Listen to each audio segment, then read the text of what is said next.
Hi friends, ನಾನು Praveena Fernandes. ಇವತ್ತಿದು video agriculture ವೀಸಾದ ಬಗ್ಗೆ ಮತ್ತೆ ಇಸ್ರೇಲ್ ಅಲ್ಲಿ ಕೆಲಸ ಮಾಡುವವರು ಅವರ ಪೇಷಂಟ್ ಹಾಸ್ಪಿಟಲ್ ಅಲ್ಲಿ ಅಡ್ಮಿಟ್ ಆದ್ರೆ ನೀವು ಎಷ್ಟು ಗಂಟೆ ಕೆಲಸ ಮಾಡಬಹುದು ಮತ್ತೆ ಎಷ್ಟು ಗಂಟೆ ಓವರ್ ಟೈಮ್ ಕೆಲಸ ಮಾಡಿದ್ರೆ ಎಷ್ಟು ನಿಮಗೆ ಅವರು ಪೇಮೆಂಟ್ ಮಾಡಬೇಕು ಅದರ ಬಗ್ಗೆ ಇರುವ ಒಂದು ವಿಡಿಯೋ. ಅಗ್ರಿಕಲ್ಚರ್ ವೀಸಾದ ಬಗ್ಗೆ ನಿಮಗೆ ಗೊತ್ತಿದೆ, ನವೆಂಬರ್ ಅಲ್ಲಿ ಇಸ್ರೇಲಿಯಲ್ಲಿ ಅಗ್ರಿಕಲ್ಚರ್ ವೀಸಾ ಸ್ಟಾರ್ಟ್ ಆಯಿತು. ಮತ್ತೆ ಒಂದು ಜನವರಿ ಆಗುವಾಗ ಅದು ವೀಸಾ ಸ್ಟಾಪ್ ಆಗಿದೆ. ಯಾಕೆಂದ್ರೆ ಸ್ವಲ್ಪ ಪ್ರಾಬ್ಲಮ್ ಎಲ್ಲ ಆಯಿತು. ಅದ ನಂತರ ಅವರು ಇಂಡಿಯಾದಿಂದ ಜನರು ತಕೊಂಡು ಹೋಗೋದು ಸ್ಟಾಪ್ ಮಾಡಿದ್ರು.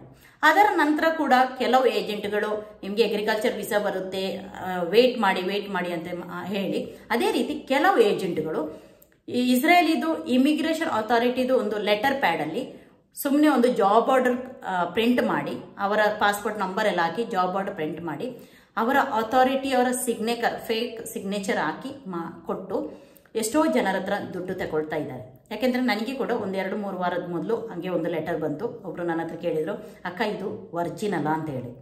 ನಾನು ಕೂಡ ಅದು ಚೆಕ್ ಮಾಡುವಾಗ ಆಗ್ಲೇ ನಾನು ನೋಡಿ ಹೇಳಿದೆ ಅದು ಫೇಕ್.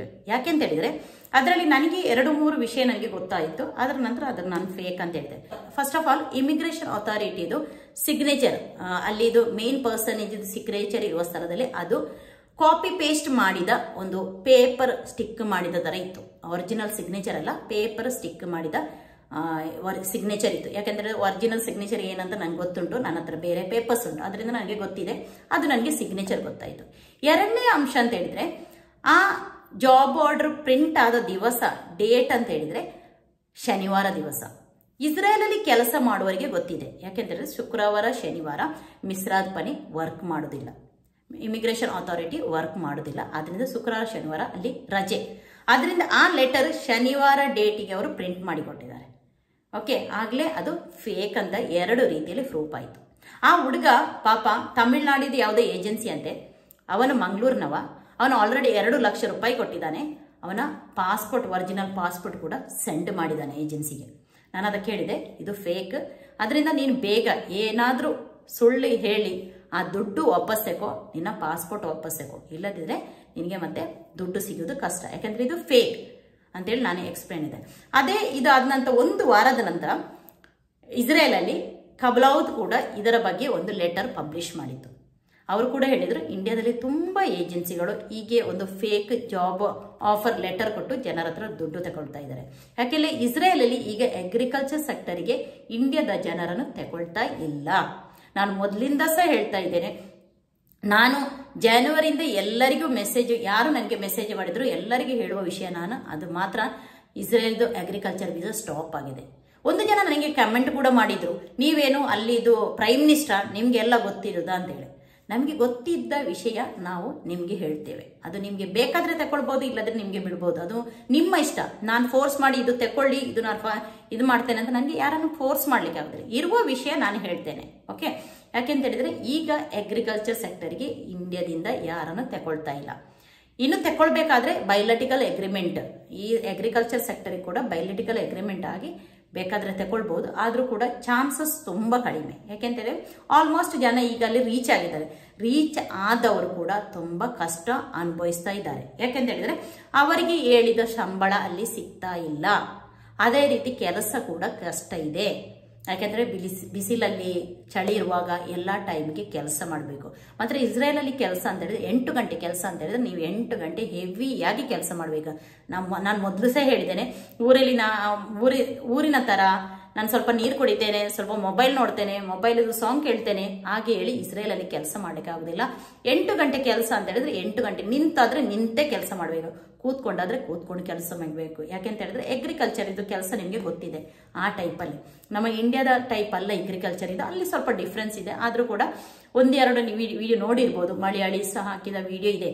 ಅದರಲ್ಲಿ ಅವರು ಹೇಳ್ತಾ ಇದ್ದಾರೆ ಹೇಗೆ ಕೆಲಸ ಮಾಡಬೇಕು, ಹೀಗೆ ಮೊಣಕಾಲು ಊರಿ ಕೆಲಸ ಮಾಡಬೇಕು, ನಿಂತು ಕೆಲಸ ಮಾಡಬೇಕು, ಇದೆಲ್ಲ ಇರುತ್ತೆ. ಕೆಲಸ ಓದವರು ಕಷ್ಟ ಅನುಭವಿಸ್ತಾ ಇದ್ದಾರೆ, ಆದ್ರೂ ಕೂಡ ಓದಕ್ಕೋಸ್ಕರ ಕೆಲಸ ಮಾಡ್ತಾ ಇದ್ದಾರೆ. ಬಟ್ ಕ್ಯಾರ್ ಗಿವರ್ ಕೆಲಸದ ಹಾಗೆ ಅಷ್ಟು ಈಸಿ ಇಲ್ಲ. ಕ್ಯಾರ್ ಗಿವರ್ ಕೆಲಸ ಅಂತ ಹೇಳಿದ್ರೆ ಮನೆ ಒಳಗೆ ಕೆಲಸ ಮಾಡೋದು. ಇದು ಬಿಸಿಲಲ್ಲಿ ಚಳಿಗೆ ಯಾವ ಟೈಮ್ ಆದ್ರೂ ಕರೆಕ್ಟ್ ಸಮಯಕ್ಕೆ ಕೆಲಸ ಬೇಗ ಕೆಲಸ ಮಾಡಬೇಕು. ಕೆಲಸ ಕಷ್ಟ ಇದೆ. ಇನ್ನೀಗ ನೆಕ್ಸ್ಟ್ ಹೇಳುದು ಅಂತ ಹೇಳಿದ್ರೆ ಇಸ್ರೇಲ್ ಅಲ್ಲಿ ಕ್ಯಾರ್ ಗಿವರ್ ಕೆಲಸ ಮಾಡುವವರಿಗೆ ಅವರ ಪೇಷಂಟ್ ಹಾಸ್ಪಿಟಲ್ ಅಡ್ಮಿಟ್ ಆದ್ರೆ ಎಷ್ಟು ಗಂಟೆ ನಿಮಗೆ ಕೆಲಸ ಮಾಡಬಹುದು, ಅದರ ನಂತರ ಎಷ್ಟು ಗಂಟೆ ಓವರ್ ಟೈಮ್ ಮಾಡಬಹುದು, ಅದರ ಬಗ್ಗೆ ಹೇಳ್ತೇನೆ.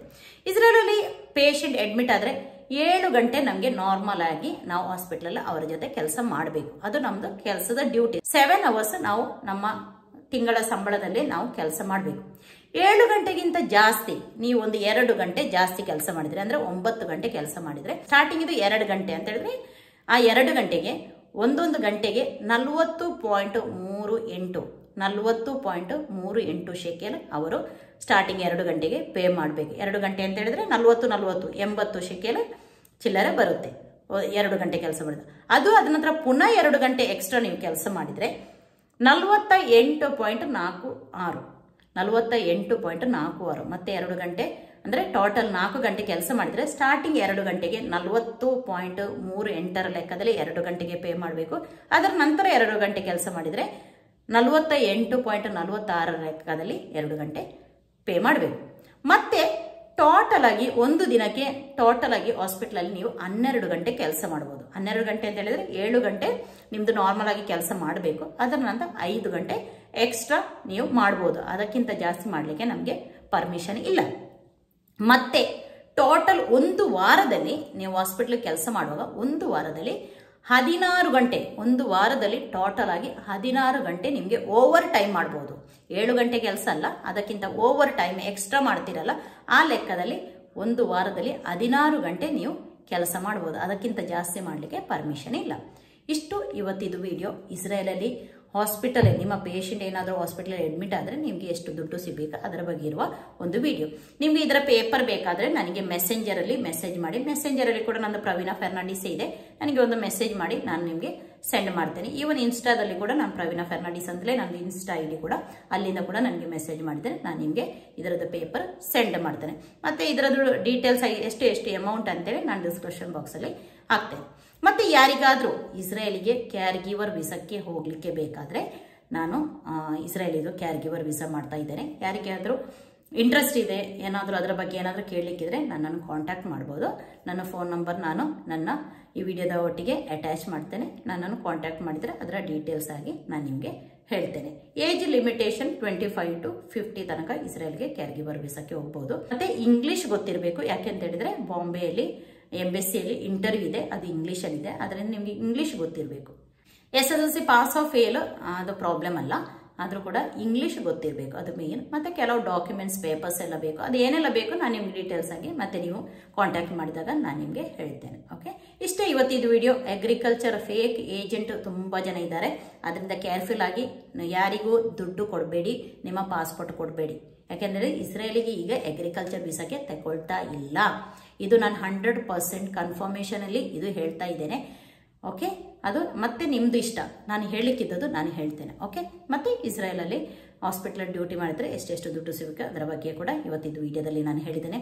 ಈ ವಿಡಿಯೋ ಇಷ್ಟ ಆದರೆ ಲೈಕ್ ಮಾಡಿ, ಕಮೆಂಟ್ ಮಾಡಿ, ನಿಮ್ಮ ಫ್ರೆಂಡ್ಸಿಗೆ ಶೇರ್ ಮಾಡಿಕೊಡಿ. ನನ್ನ ಚಾನಲ್ ಇದುವರೆ ಸಬ್ಸ್ಕ್ರೈಬ್ ಮಾಡದಿದ್ರೆ ಚಾನಲ್ ಸಬ್ಸ್ಕ್ರೈಬ್ ಮಾಡಿ. Thank you.